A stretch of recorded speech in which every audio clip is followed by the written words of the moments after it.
জাতীয় বিশ্ববিদ্যালয়ের অধীনে অনার্স ভর্তি পরীক্ষার সাজেশন দিব। আজকে আমরা বাংলা নিয়ে কথা বলবো, বাংলা সাজেশন, বাংলা প্রথম পত্র এবং বাংলা দ্বিতীয় পত্র তোমরা কি কি পড়বা সেই বিষয়গুলো নিয়ে কথা বলবো।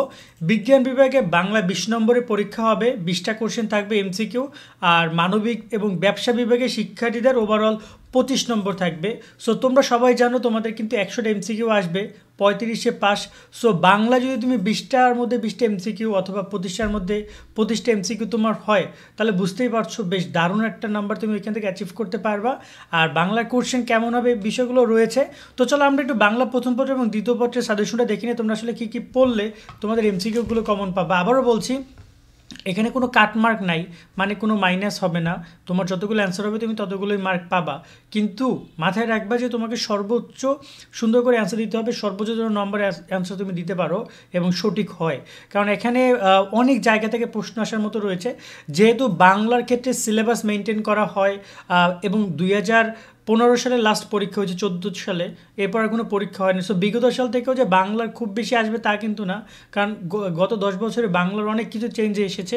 যেমন এই যে 52 দিনগুলো, এটা কিন্তু এখন বাদ, 52 দিনগুলো থেকে কোনো কোশ্চেন পাবা না, কারণ এটা সিলেবাস থেকে বাদ দিছে। এখন অনেকের আবার একটা কোশ্চেন যে ভাইয়া বাংলার প্রশ্ন বাংলা প্রথম দ্বিতীয়র কি সংক্ষিপ্ত সিলেবাস থেকে করবে নাকি পুরো বই থেকে করবে। বাট নর্মালি যে তোমাদের যে জাতীয় বিশ্ববিদ্যালয়ের যে ভর্তির বিজ্ঞপ্তি, সেখানে কোথাও সংক্ষিপ্ত সিলেবাসের আও বলেনি, মানে তারা সংক্ষিপ্ত সিলেবাসে কোনো কিছু বলেনি। তাই গেস করতে হবে পুরো বই থেকে প্রশ্ন আসবে। এক্ষেত্রে তোমরা যেগুলো জিনিসগুলো পড়বা সেটা আমি তোমাদের একটু বলে দিই। তোমরা অপরিচিতা পড়বা। আমরা 2015 সাল, 14 সাল এবং বিগত সাল প্রশ্ন অ্যানালিসিস করেছি, বিভিন্ন শিক্ষকদের সাথে কথা বলে অধ্যায়গুলো তোমাদেরকে সাজেস্ট করতেছি, যেগুলো থেকে তোমরা 1টা 2টা এমসিকিউ পাবো, খুব বেশি পাবা না। দেখা যায় যেহেতু প্রায় 25টা এমসিকিউ আসবে বা 20টা এমসিকিউ আসবে, সর্বোচ্চ অধ্যায় থেকে 1টা কিংবা 2টা এমসিকিউ দিতে পারে কোনো অধ্যায় থেকে। বাট ওভারঅল 1টা এমসিকিউ দিতে গেলে হিমশিম খাবে। অপরিচিত থেকে তোমরা পড়বা, অপরিচিত তোমাদের জন্য ভেরি ভেরি ইম্পর্টেন্ট, আমি একটু বলে দিচ্ছি। বিলাসী পড়বা, মানব কল্যাণ তোমরা পড়বা, আমার পথ পড়বা, মাসে বেশি পড়বা, 52 দিনগুলো এতটা জরুরি না, রেইনকোট পড়বা, তার সাথে এসে মহাজাগতিক কিউরেটর পড়বে, এটা তোমাদের অনেকের সিলেবাসে ছিল না, বাট পড়ে যাবা, নেকলেস পড়ে যাবে, ঠিক আছে। এই অধ্যায়গুলো তোমার বাংলা প্রথম পত্রে গদ্যের অংশে দেখে যাবা। কবিতা যদি বলি, সোনার তরী দেখে যাবা, বিদ্রোহী দেখে যাবা, তাহারই মনে পড়ে দেখে যাবা, প্রতিদান দেখে যাবা, পদ্মা দেখে যাবা, 18 বছর বয়স দেখে যাবা, ফেব্রুয়ারি 1969 দেখে যাবা, আমি কিংবদন্তি কথা বলছি, এইগুলো দেখে যাও কবিতার ক্ষেত্রে। আর লাল সালু সিরাজউদ্দৌলা থেকে তোমরা 1-2টা এমসিকিউ পাইতে পারো, সেক্ষেত্রে বিগত সাল পড়লেই হবে। লাল সালু সিরাজউদ্দৌলা নাটক উপন্যাসের ক্ষেত্রে, কারণ এটার মধ্যে ঢুকলে অনেক এমসিকিউ আছে, 1-2টা এমসিকিউর জন্য তোমার এতগুলো পড়ার দরকার নেই আমার মনে হয়। আর যদি বাংলা দ্বিতীয় পত্র নিয়ে কথা বলি, ব্যাকরণ থেকে তোমরা এমসিকিউ পাবা, সরি ব্যাকরণ, হ্যাঁ, ব্যাকরণ থেকে তোমরা পাবা, ব্যাকরণের এই অংশ থেকে, আচ্ছা এটা ব্যাকরণ মানে কথাটি এসে গেছে, বাট নর্মালি এটা না। ধ্বনিবর্ণ অক্ষর থেকে তোমরা পাবা, যুক্তবর্ণ থেকে তোমরা পাবা, বানান রীতি থেকে তোমরা পাবা, তারপর হচ্ছে পুরুষ এবং স্ত্রীবাচক শব্দ থেকে পাবা, তোমরা বিপরীত শব্দ থেকে প্রশ্ন পাবা, প্রতিশব্দ থেকে পাবা, সন্ধি থেকে পাবা, প্রকৃত প্রত্যয় থেকে পাবা, উপসর্গ থেকে পাবা, সমাস থেকে পাবা। সমাস থেকে অনেক প্রশ্ন আসে আমরা দেখি, তো এখানে তোমরা এই সমাস নির্ণয়, এগুলো একটু বিভক্তি কারক নির্ণয়, এগুলো তোমরা একটু দেখে যাবা। বাগধারা থেকে তোমরা প্রশ্ন পাবা, এক কথায় প্রকাশ প্রশ্ন পাবা, তারপর হচ্ছে বিরাম চিহ্ন, অশুদ্ধি সংশোধন, এটা তোমরা দেখে যাবা। এগুলো বাংলা দ্বিতীয় পত্রের ক্ষেত্রে দেখে যাও, এগুলো থেকে তোমাদের প্রশ্নগুলো তারা করবে। এখন এখানে একটা তোমাদের প্রশ্নের ফর্মেট নিয়ে একটু ছোট্ট করে বলি এই অংশে।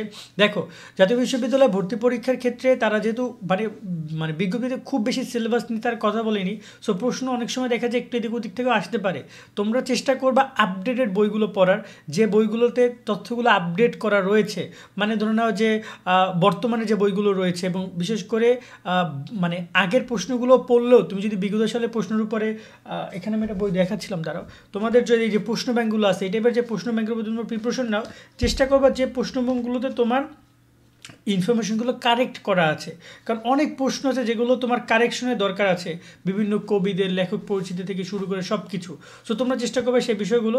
আর তোমার এখানে মানে যদি বলি দ্বিতীয় পত্রের, এখানে 25টা প্রশ্ন আসবে, কারো 20টা 25টা।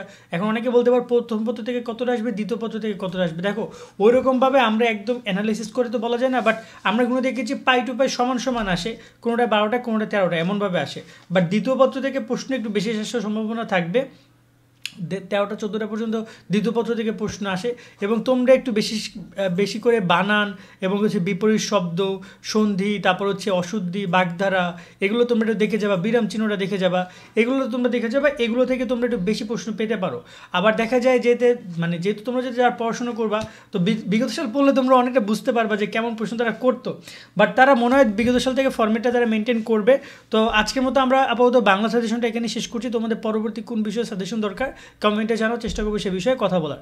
ভালো থাকবে সকলে, আল্লাহ হাফেজ।